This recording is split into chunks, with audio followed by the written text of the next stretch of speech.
ജീവിത വിജയത്തിന് ആഗ്രഹം ആവശ്യമാണെങ്കിലും അത്യാഗ്രഹം ആപത്താണ്.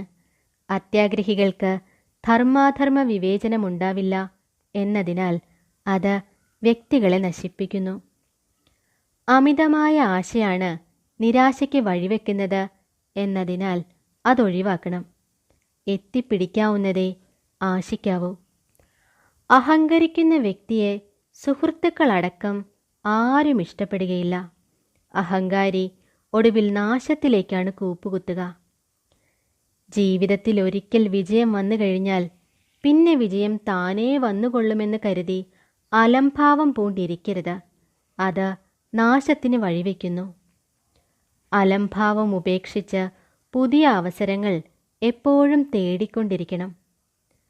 കാര്യങ്ങളെല്ലാം ഭാഗ്യത്തിന് വിട്ടുകൊടുത്തുകൊണ്ട് വിജയം ഒരു സുപ്രഭാതത്തിൽ പടി കയറി വരുമെന്ന് വിശ്വസിച്ച് അലംഭാവം പൂണ്ടിരിക്കുന്നവർ വിഡ്ഢികളുടെ സ്വർഗത്തിലാണ് ജീവിക്കുന്നത്.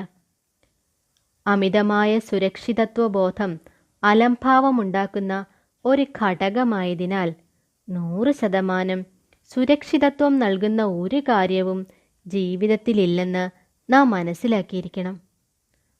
അസൂയ അധമ മനസ്സിൻ്റെ ലക്ഷണമാണ്.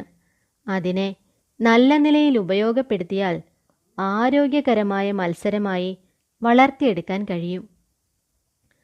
കുറുക്കു വഴിയിലൂടെയുള്ള വിജയം ശരിയായ ജീവിത വിജയമല്ല. ഭാഗ്യക്കുറി അടിക്കുന്നവനെ ജീവിത വിജയി എന്ന് വിളിക്കാൻ കഴിയില്ല. അത് യാദൃശ്ചികവും താൽക്കാലികവുമാണ്. അവിഹിത മാർഗങ്ങളിലൂടെ ധാരാളം പണം സമ്പാദിക്കുന്നതും ജീവിത വിജയമല്ല. പണം അധ്വാനത്തിലൂടെ നേടിയെടുക്കണം. മിഥ്യാധാരണകൾ മനസ്സിൽ വെച്ചുകൊണ്ട് നടക്കരുത്. അവ യഥാസമയം തിരുത്താൻ തയ്യാറാകണം. തെറ്റിദ്ധാരണ മനസ്സിൽ കടന്നുകൂടിയാൽ അത് ബന്ധപ്പെട്ടവരുമായി ചർച്ച ചെയ്ത് അകറ്റാൻ ശ്രമിക്കണം. മിഥ്യാധാരണ അപകർഷതാബോധത്തിലേക്ക് നയിക്കുമെന്നതിനാൽ തുടക്കത്തിലേ മാറ്റിയെടുക്കണം. തങ്ങൾക്ക് യഥാർത്ഥത്തിലില്ലാത്ത രോഗമുണ്ടെന്ന് വിശ്വസിച്ച് ഉത്കണ്ഠപ്പെടുന്നവർ മിഥ്യാധാരണയ്ക്ക് അടിമപ്പെട്ടവരാണ്. മിഥ്യാധാരണകൾ മനസ്സിൽ വെച്ചുകൊണ്ട് നടക്കരുത്. അവ യഥാസമയം തിരുത്താൻ ശ്രമിക്കണം. തെറ്റിദ്ധാരണ മനസ്സിൽ കടന്നുകൂടിയാൽ അത് ബന്ധപ്പെട്ടവരുമായി ചർച്ച ചെയ്ത് അകറ്റാൻ ശ്രമിക്കണം. മിഥ്യാധാരണ അപകർഷതാബോധത്തിലേക്ക് നയിക്കുമെന്നതിനാൽ തുടക്കത്തിലേ മാറ്റിയെടുക്കണം. തങ്ങൾക്ക് യഥാർത്ഥത്തിൽ ഇല്ലാത്ത രോഗമുണ്ടെന്ന് വിശ്വസിച്ച് ഉത്കണ്ഠപ്പെടുന്നവർ മിഥ്യാധാരണയ്ക്ക് അടിമപ്പെട്ടവരാണ്. ഇവർ മനഃശാസ്ത്രജ്ഞനെയാണ് കാണേണ്ടത്. തൻ്റെ ഭാര്യയെ മറ്റൊരാൾ സ്നേഹിക്കുന്നുണ്ടെന്ന് സംശയിക്കുന്നയാളും തൻ്റെ ഭർത്താവ് തന്നെ സ്നേഹിക്കുന്നില്ലെന്ന് എപ്പോഴും പരാതിപ്പെടുന്നവളും മിഥ്യാധാരണയുടെ പിടിയിലാണ്. ഇവർ കൗൺസിലിങ്ങിന് വിധേയരാകണം. നമ്മുടെ വ്യക്തിത്വത്തെ വികസിപ്പിക്കാൻ ചിന്തകളെ പ്രചോദനാത്മകമാക്കണം. എന്തുകൊണ്ടെന്നാൽ ചിന്തകളാണ് നമ്മുടെ ജീവിതത്തെ രൂപപ്പെടുത്തിയെടുക്കുന്നത്. ജീവിതത്തെ നിഷേധാത്മകമായി കാണരുത്. അതിൻ്റെ ഫലം ആത്മനിന്ദയും ആത്മനാശവുമായിരിക്കും. ജീവിതത്തിൽ പ്രത്യാശയും സന്തോഷവും സംതൃപ്തിയും നിറയ്ക്കാൻ പ്രചോദനാത്മകമായ സച്ചിന്തകൾ നമ്മെ സഹായിക്കാൻ അനുവദിക്കണം.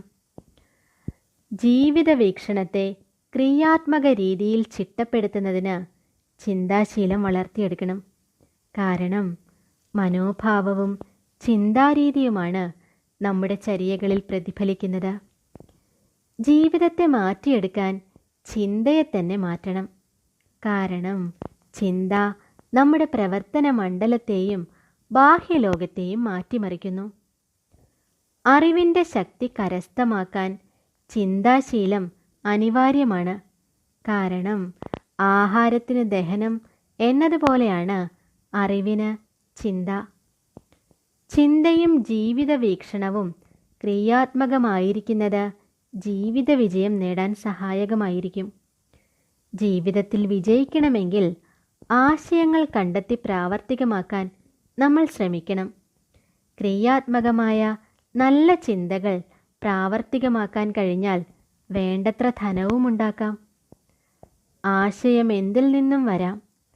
പോക്കറ്റിൽ ഒരു കൊച്ചു നോട്ട്ബുക്കും പേനയും കരുതണം. ആശയം വരുമ്പോൾ ഉടനെ അതിലേക്ക് പകർത്തണം. അലസത എന്ത് വില കൊടുത്തും ഒഴിവാക്കണം. അലസത ജീവിത വിജയത്തിൻ്റെ മുഖ്യ ശത്രുക്കളിലൊന്നാണ്. അലസന്റെ മസ്തിഷ്കം ചെകുത്താൻ്റെ പണിശാലയാണ്. അതിനാൽ ബുദ്ധിയെ എപ്പോഴും പ്രവർത്തിപ്പിച്ചുകൊണ്ടിരിക്കണം. തീപ്പൊരിയും കാറ്റേറ്റ് കത്തിപ്പടരും. പക്ഷേ അലസനെ സഹായിക്കാൻ ദൈവത്തിന് പോലും കഴിയില്ലെന്ന് നാം അറിഞ്ഞിരിക്കണം.